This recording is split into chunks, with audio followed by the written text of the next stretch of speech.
Good morning সবাইকে। এখন দেখছি ট্রেন্ডিংয়ে সবাই ভিডিও করছে যে জামা কাপড় দেখানো পুজোর, তার জন্য আমি ছোট করে একটা ট্রেন্ডিং ভিডিও করে নিলাম পুজোর জামা কাপড়। প্রথমেই দেখাই আমার মায়ের দেওয়া এই কুর্তিটা, আমার খুব পছন্দ হয়েছে কুর্তিটা, খুব সুন্দর লেগেছে আমার কুর্তিটা।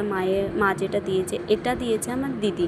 আমার দিদির পছন্দ করেই দিয়েছে ওয়ান পিসটা। আর একটা দেখায় জিন্স দিয়েছে। আমার এই ঢিলা যে জিন্সগুলো হয় না, আমার খুব ভালো লাগে এই জিন্সগুলো পরতে, আমার এইগুলোই পরতে ভালো লাগে এখন জিন্স।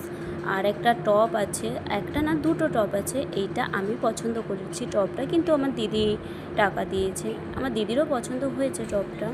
আরেকটা দেখায়, ওটা হচ্ছে আমার ছোট্টুদার পছন্দ করে দিয়েছে, ছোট্টুদা এইটা আমার ছোট্টুদার পছন্দ। আর এই শাড়িটা দিয়েছে আমার ভাই বউ পুজোতে, দশমীতে পরার জন্য শাড়িটা দিয়েছে, দশমীর জন্য। খুব সুন্দর হয়েছে শাড়িটা, শাড়িটা খুব দেখতে খুব সুন্দর, আমার তো খুব পছন্দ হয়েছে। ওকে, টাটা।